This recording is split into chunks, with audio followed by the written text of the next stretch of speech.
जो आप सवाल पूछ रहे हैं एमएसएमई का, ये मुद्रा लोन भी कहीं ना कहीं उन्हीं कारोबारियों के पास पहुंचा होगा।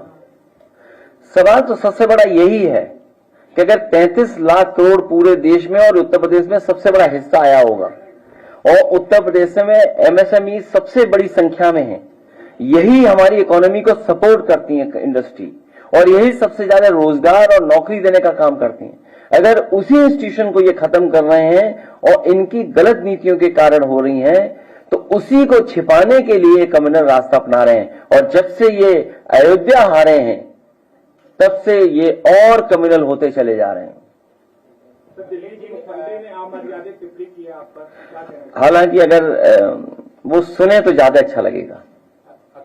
अगर हम लोग उनकी टिप्पणियों को सुने, मैं तो कहूंगा कि अगर पूरा वीडियो किसी के पास हो तो थोड़ा समय लगेगा, तब तक वो हम लोग अपलोड कर लें या उसको यूट्यूब से निकाल लें।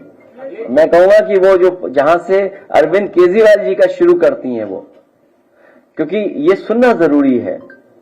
ये कॉन्फिडेंस या इस तरह की भाषा देने के लिए जो कॉन्फिडेंस मिल रहा है वो आखिर कहां से आ रहा है। और मैं आपको बता दूं, हालांकि मेरा आपका कोई संबंध नहीं है, क्योंकि बीजेपी वाले सोचते होंगे कि आपसे मैंने सवाल पूछवाया होगा।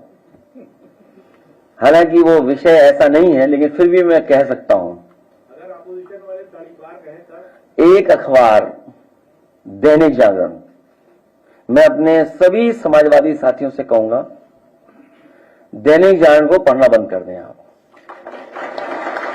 खरीदना बंद कर दें। उनके जितना कारोबार है उससे बिल्कुल अपने आप को जोड़े नहीं, दूर कर लें। तो ये आप इस तरह से बोल रहे हैं अभी सुन लो बेटा, क्योंकि तुम नए हो, और नया मैं इसलिए बोल रहा हूं क्योंकि पत्रकार साथी 8 बजे कोई सो के नहीं उठता। इनको जगाया गया था मेरे घर पहुंचाने के लिए।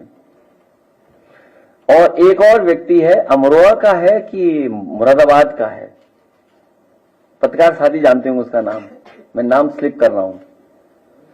वो दैनिक जागरण, और एक आईएएस अधिकारी अवनीश अवस्थी। मुझे कोई संकोच नहीं है, एक आईएएस अधिकारी अवनीश अवस्थी, उनके इशारे पर, मुख्यमंत्री के इशारे पर, ये जो टर्म आज मुख्यमंत्री यूज कर रही है, जो आप सवाल मेरे से पूछे हो, इस सब ने मिलकर के साजिश रची थी। और ये पीडीए परिवार के लिए कोई नई चीज नहीं है, इनको अपमानित होना ही पड़ता है। कोई ऐसा पीडीए परिवार का यहां बैठा ये नहीं कह सकता है कि समाज में कभी न कभी वो अपमानित न हुआ हो।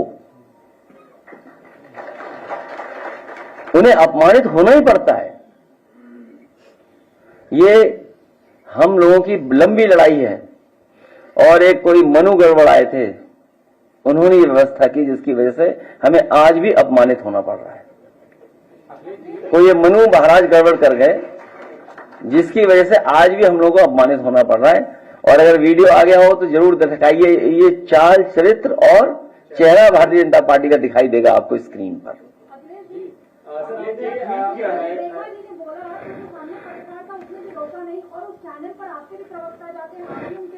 तो वो थोड़ा कांग्रेस से लगाव रखता है। आज से न्यूज 24 पे कोई नहीं जाएगा। आप खासकर तब रामनवमी के मौके पर उत्तर प्रदेश के कई जिलों में कम्युनल टेंशन जैसी स्थिति बनी हुई है। प्रयागराज का मामला है, सलार मसूद गाजी की दरगाह पर कुछ लोग भगवा झंडे लेकर जाते हैं, डीएमएसपी को बताकर फेसबुक पर लाइव करते हुए जाते हैं, दरगाह के ऊपर चढ़ते हैं, भगवा झंडे लहराते हैं, और इस घटना के बाद अब तक कोई कार्रवाई नहीं हुई है, खुलेआम घूम रहे हैं और वो खुद को बीजेपी का नेता बताता है। देखिए, कार्रवाई इसलिए नहीं हो रही है, दो एंगल जो मुझे समझ में आ रहा है, हो सकता है मैं गलत हूं उस बात पे, लेकिन आप इस पर विचार जरूर करना। करने वाला मुख्यमंत्री जी की सेम जाति बिरादरी का है, इसलिए उसको इम्यूनिटी है किसी चीज को लेकर के। न एसओ कुछ बोलेगा, न एसपी बोलेगा, न डीएम बोलेगा, न कमिश्नर बोलेगा। इसीलिए हम लोग कहते थे कि संविधान खतरे में, कानून खतरे में। ये बाबा साहब भीमराव अंबेडकर जी का जो संविधान है, ये हमारी ढाल है, हमारी संजीवनी है, हमें सम्मान दिलाता है। उसी को खतरा पैदा कर रहे हैं। सोचिए, कोई कल्पना कर सकता है कि एक डेमोक्रेटिक कंट्री में, कॉन्स्टिट्यूशनल, जहां कॉन्स्टिट्यूशन हो, जहां कानून हो, जहां शपथ ली गई हो, वहां पर कोई झंडा लेकर के इस तरह का व्यवहार कर ले? और फिर पुलिस जो देख करके टांग पे गोली मार देती है। तो सोचिए, बिना मुख्यमंत्री के इशारे पर ये नहीं हो सकता था। ये सब मुख्यमंत्री के इशारे पे, इसलिए क्योंकि अपनी नाकामी उन्हें छिपानी है। और नाकामी क्या है मैं बता दूं आपको। पीडीए, प्रयागराज डेवलपमेंट अथॉरिटी, पिछले 10 साल में प्लॉट जितने भी थे 2-3 लोगों को सब अलॉट कर दिए गए। आप पता करवा लीजिए। मंत्री तो सब ले लिया है। वीडियो आ गया। तो आप हमारे पत्रकार साथी धन्यवाद कि भारतीय जनता पार्टी का चाल चरित्र चेहरा दिखाने के लिए। किसके? नहीं, पीडीए वाले, पीडीए वो है डेवलपमेंट अथॉरिटी है। उसमें सुनने में आया कि अभी मैं जानकारी कर रहा हूं, अभी जानकारी कर रहा हूं कि आखिरकार वो किसको सब दिया जा रहा है। ये सब इसलिए दिया जा रहा है कि उसकी जानकारी किसी को ना हो। वे कुंभ में जो लोग चले गए उनकी संख्या क्या है, मर गए, उनको मुआवजा नहीं दे रहे हैं आप। नहीं, ये नहीं दिखाइए, वो दिखाइए जो रियल इंटरव्यू है न्यूज़ 24 का।